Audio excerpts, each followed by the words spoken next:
बहुत बड़े बड़े ख़ानदानों के लोग इसमें आ रहे हैं, तो इसको बुरा नहीं माना जाता। तो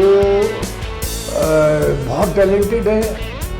जो चीज़ हमारे ज़माने में नहीं थी वो अभी के ज़माने में बच्चों को एजुकेशन मिलती है। हमारे ज़माने में acting school, direction school, editing school, sound school, camera work, ये सब इतने टेक्निकल वो नहीं हुआ थे। Now with coming up of computers and IT, तो अभी सब कुछ मॉडर्न हो गया है और सब कुछ सीख लेता है एक बच्चा जाने से पहले ही, और अपनी बॉडी स्विमिंग भी कर लेता है, हॉर्स राइडिंग भी।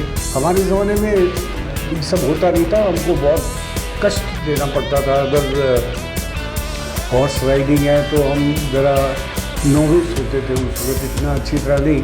स्वॉर्ड फेंसिंग है तो इतना अच्छी तरह नहीं कर पाते थे। स्विमिंग है तो हम नहीं। मुझे याद है पहली फिल्म एक मुझे मिली जब, तो मेरे हीरो ने मुझे ये अपना महाबलेश्वर के लेक में सर्दियों के दिन मेरी कश्ती को डुबाना था और हीरोइन को अपनी नाव पे ले जाना था।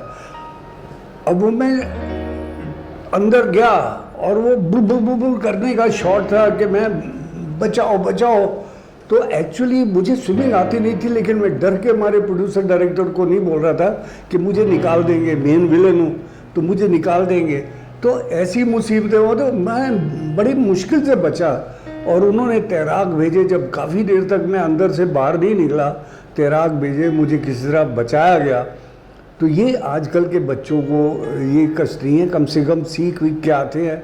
तो मैं तो यही कहूँगा कि जो भी काम करने आओ, आप पहले से प्रिपेयर होके आओ हमारी तरह। और डर आदमी को आधा ही कायर कर देता है, मार देता है। तो डरो मत, सीखो और आओ और लड़ो। सर, ना दोबारा महाभारत बन सकती, ना दोबारा गुप्पी पेंटल जैसा कोई आ सकता है, मानते इस चीज़ का?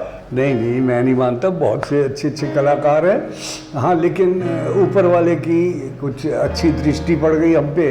आशीर्वाद है भगवान का और कृष्ण भगवान का और राम जी का कि हमसे अच्छा काम हो गया। उस वक्त क्या है, पूरा यूनिट अच्छा बन गया था। सितारे सबके मिल गए थे आपस में, इतने मिले थे कि खुद ब खुद सब चीज़ें होती। और याद रखिए, मुग़ल आज़म बनती नहीं या मदर इंडिया बनती नहीं, बन जाती है। कोई बनाता नहीं है इसे, ऊपर वाले का हाथ होता है। इसी तरह महाभारत नहीं बन सकती ऐसी, ये तो फैक्ट है। सर, आप कहाँ से बिलोंग करते हैं? I belong to Punjab. मैं एक्चुअली पैदा हुआ था उस वक़्त के विशाल हिंदुस्तान में, जब पाकिस्तान नहीं था। तो मैं बहुत छोटा था, गोद में था, जब मेरे पिताजी लाशों के बीच में हमको उठा के लेके आए थे। अब वो पाकिस्तान हो गया है, लेकिन मैं उस अखंड हिंदुस्तान से ताल्लुक़ रखता हूँ जो उस वक़्त का महाभारत हुआ करता था हमारा। और काफ़ी दूर दूर तक हमारी टेरिटरी थी। और फिर अंग्रेज़ आए, अंग्रेज़ों ने हमें बांट दिया, कुछ लोगों ने हमें बांट दिया, और इस तरह हम हमारे देश के टुकड़े हो गए, अपने भारतवर्ष में आ गए। सर, महाभारत की बात करें, आप बहुत कम कैमरे के सामने रहते हैं, इसलिए हम आपसे जानना चाहेंगे, आप दर्शक से जानना चाहेंगे, महाभारत में एंट्री, मतलब पंजाब से बॉलीवुड का सफ़र कैसे हुआ, पंजाब से यहाँ? नहीं, जब पार्टीशन हुआ तो हम रिफ्यूजी हो गए थे। तो हमारे पिताजी पहले दिल्ली आए, दिल्ली से फिर हम बॉम्बे आए। तो दिल्ली और बॉम्बे के बीच में हमारी एजुकेशन रही। तो उसी में ही, क्योंकि हम सारे विस्थापित थे, कोई मतलब हमारा कुछ ठिकाना नहीं था। तो जो कुछ भी है, पिताजी ने आके यहाँ पर सर्विस की या जैसा भी काम किया, जो भी किया, बिजनेस किया, उसके बाद हम लोगों को पढ़ाया लिखाया। तो दिल्ली और बॉम्बे के बीच में हमारा सफ़र रहा। बीच में मैं इंजीनियरिंग करने चला गया था जमशेदपुर, टाटा नगर, और बीच में इमरजेंसी में मैंने फ़ौज भी ज्वाइन की और मैंने 2 वॉर भी लड़ी, 1962 चाइना और 65 पाकिस्तान वॉर। तो इस तरह करके सफ़र। फिर बाद में एंड ऑफ 60s में मैं जब शिफ्ट हुआ बॉम्बे, तो फिर ये तो डिज़ायर थी मेरी शुरू से, मुझे ज़बरदस्ती इंजीनियरिंग में पिताजी ने भेज दिया था, लेकिन मैं बनना चाहता था डायरेक्टर और प्रोड्यूसर और एक्टर। तो मैं फिर अपनी जगह पे आ गया। तो यहाँ पर फिर असिस्टेंटशिप की और करते करते आज आपके सामने हूँ।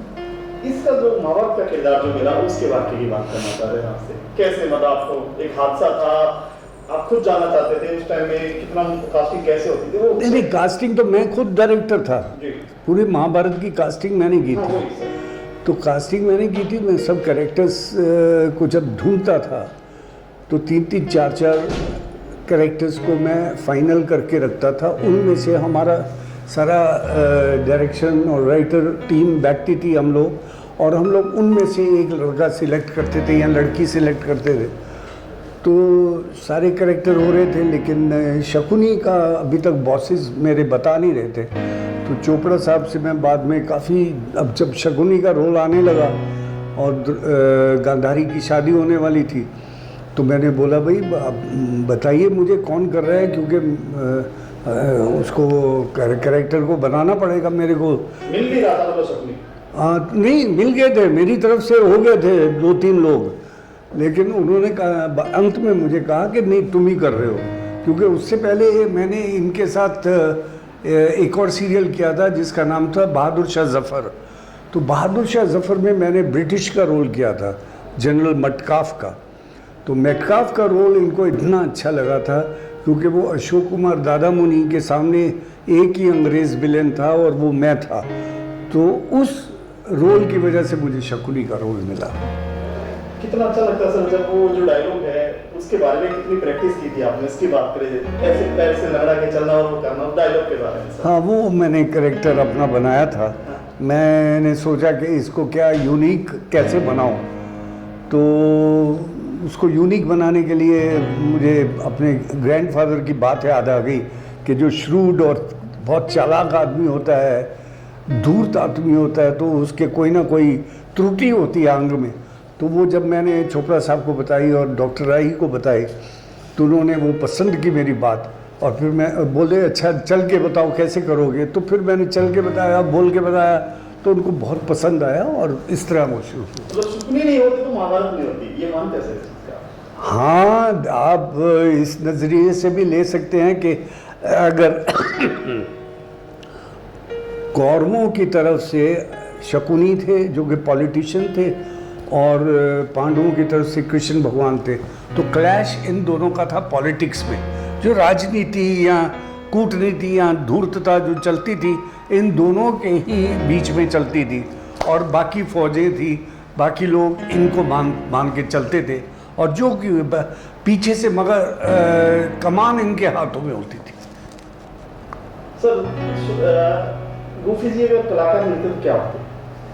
नहीं, यहाँ तो फिर मेरी दो ही चीज़ें थी। या तो मैं फ़ौज में होता, मेरे दो ही एम्बिशंस थे। मैं यहाँ फ़ौज में होता, मतलब वायुसेना में पायलट होता, और यहाँ फिर मैं फिल्मों में होता। यही दो चीज़ें मेरे को, और कुछ